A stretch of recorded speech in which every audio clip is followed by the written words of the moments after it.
All right. You want to make sure you have 2 of these -4 AN fittings that come with the kit. You want to make sure that you have your oil restrictor. See, this one has a very tiny hole in it that goes into the turbo for the oil feed. I like to put just a little bit of high temp sealant on this before you install it, just to make sure it doesn't leak.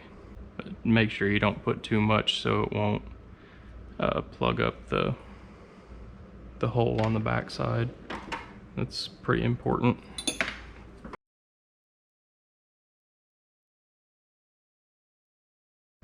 All right, let's get that snug down.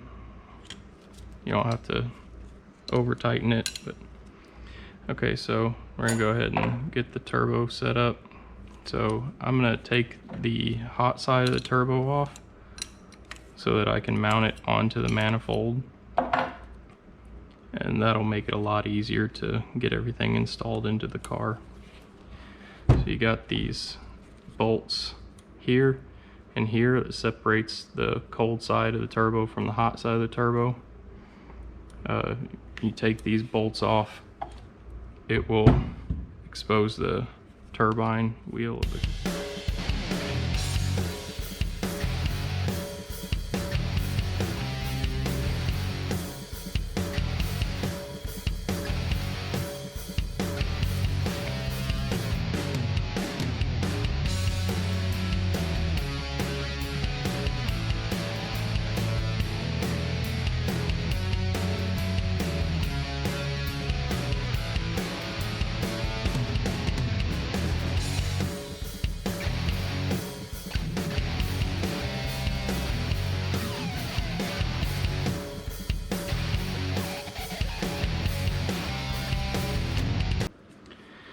Alright, so FullBlown actually recommends that whenever you tighten down your studs, before you do that, to pull up on the manifold and then snug down one bolt. So I'm going to go ahead and do that right now. I just tightened down this front bolt, so loosen this one up a little bit. So you got a little bit of, just a tiny bit of play in the manifold. So what they recommend is to just pull up on the front of the manifold and then tighten your bolt back down.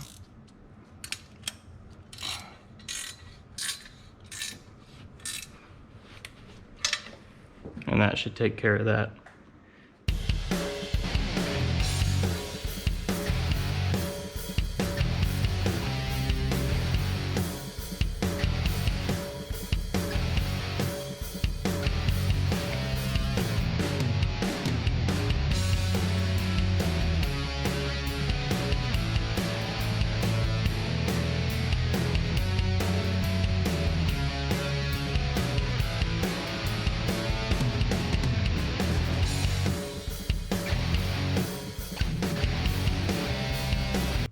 Alright, got the turbine housing of the turbo mounted to the manifold. Got our gasket in there. We're going to go ahead and grab the turbo and check to see our clearance for the oil drain line. We might have to notch this frame piece out right here for our drain line to clear. But let me check, see if that's going to have to happen.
You can see here that I did have to cut a chunk out of this cross member to get the oil drain line to clear. It sits really close to this cross member piece, so whenever the turbo's in there, it has a 90 that comes off the bottom and comes out this way, so that it's gonna have to come and 90 again and then come back down to the oil pan. So we just had to cut this little notch out here. I just used a Sawzall and cut straight down here, and then bent it over and cut across. And then just took a flapper disc or tiger disc, whatever you want to call it, and ground this down and then put some primer on it. I'm still going to put another coat of primer on once I'm done scratching this all up. And then I'll put a coat of paint on it. But it really wasn't hard to do, and this isn't going to really affect anything as far as structural. This bar is really substantial, it's not going anywhere, so I'm not worried about that. So I guess I'll go ahead and mount the turbo one more time, make sure everything clears. I'll give you all a shot of that, and then we'll go from there in mounting the feed and return lines. So the feed line is going to come off the oil pressure sending unit right here. I don't know if y'all can see that or not. So you just take this little cover off. There's a little Phillips head screw right there, and you're gonna pull this oil sending unit off and put your T in there, and then you'll have the oil pressure sending unit that goes into one side, and then your oil feed line comes on the other side, and then just put your screw back in on the top of it. So I'm gonna get started on that.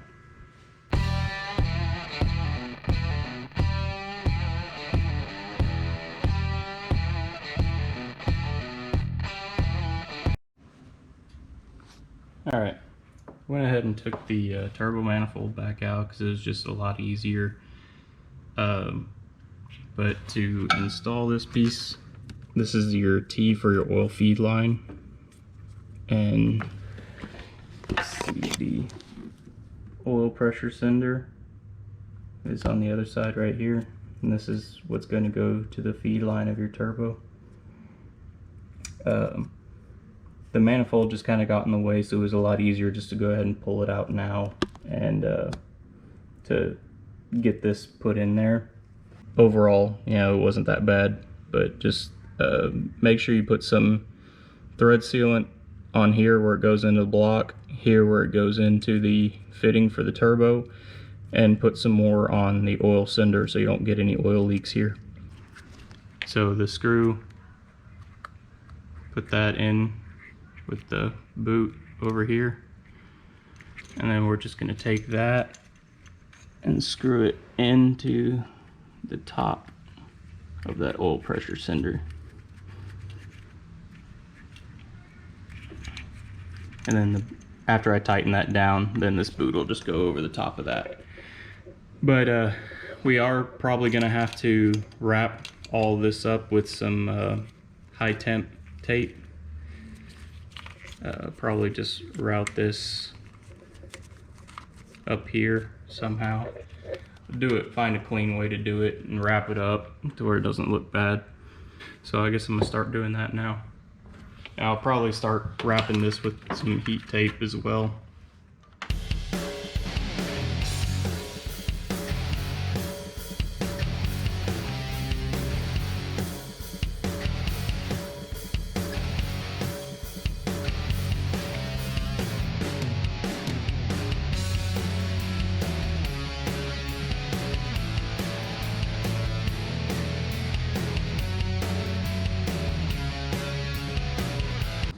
Alright, so I went ahead and, I don't know if I said this or not already, but I took all the clips that held this wiring harness in right here off, and I went ahead and pulled it down to here and zip tied it on.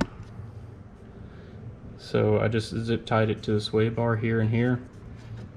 And then I've got DEI heat wrap on this section here.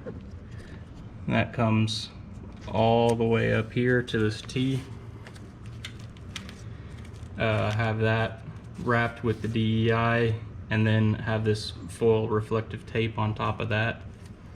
So all this should stay pretty well protected against the heat from the manifold and the turbo sitting right here.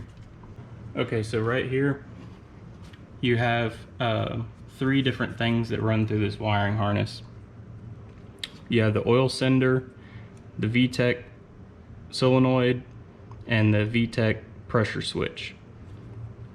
So what I did was the VTEC pressure switch is not going to get used anymore. So that's actually going to have a plug that gets blocked off right here because the ECU won't look for it anymore. So I'm running an AEM Infinity box on this car, so the ECU is not going to look for this sensor. And then the VTEC solenoid is just this one wire that runs into this loom back here and then ties into here. So what I did was I depinned the connector here, pulled the wire out of the connector, ran it through this heat sleeve, and then cut a small slit in the side of it so the wire could poke out through it. So that'll keep that protected behind here.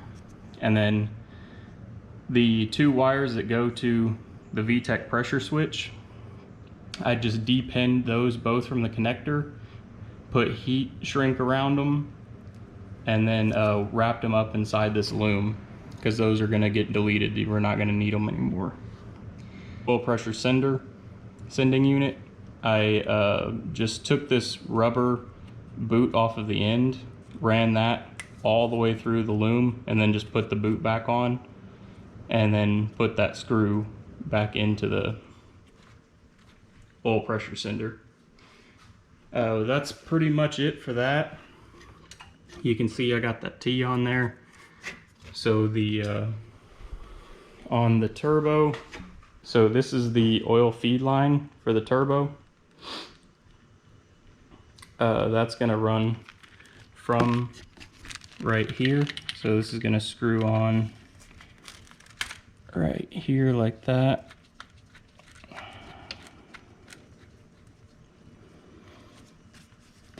And then that's going to run up and go into the top of the turbo right here. Let me go ahead and get the manifold put back in, and we'll do another test fit and see how everything looks.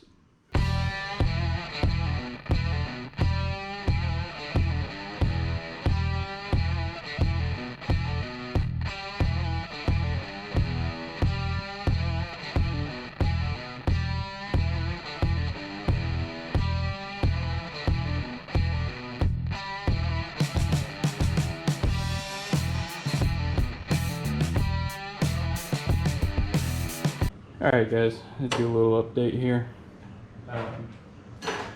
So I put the manifold back on, and these 2 hoses here, they were pretty close to the manifold, so I was a little worried about heat getting to them, so I went ahead and pulled that back out. Took the hoses off, slid this DEI heat wrap on, and then just put the hose back on. Get some more light on here. Alright, you can see I got those hoses wrapped up, so they should be nice and safe from the manifold now. I also pulled the radiator. I have a new radiator coming in from FullBlown, but it just hasn't come in yet. It should be here Tuesday. And then I have these nice Mishimoto dual fan shroud, aluminum shroud with 2 nice fans. The fully plug and play connectors for the S2000, and it bolts to all the factory mounting points that the S2000 has. So those would be really, really nice whenever I get those in the car. Now we'll go ahead and put the manifold back on for real this time.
Alright guys, I'm gonna do a little update.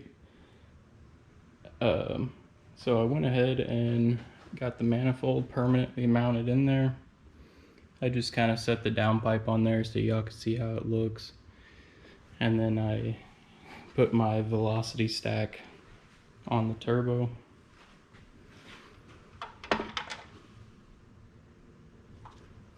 Now I'm probably gonna send that velocity stack out to have it re-anodized because I don't really like the color of it. It doesn't match everything else. But we got the oil feed line is finished now. It's attached down there. Comes up and attaches to the turbo up here. Got the couplers tightened down on the turbo.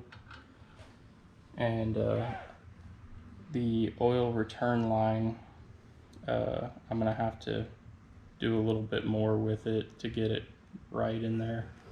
So I'm not really quite sure yet how I'm gonna route the return line. I'm gonna have to drop the oil pan and have the bung welded on to the pan so I can start routing that and see how it's gonna land. See what length of hose that I need and all that.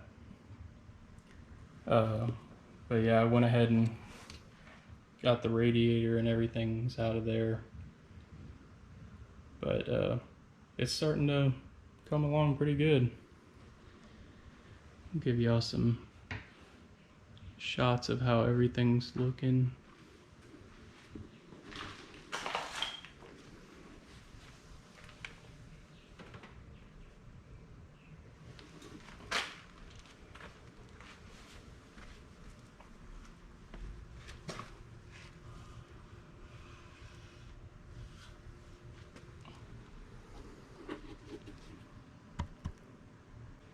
Alright, well this pretty much wraps up part 2 of the build. If y'all want to see more, stay tuned for part 3. And don't forget to like and subscribe if you like what you see. Would really appreciate it. Alright guys, well that's it. Stay tuned for next time.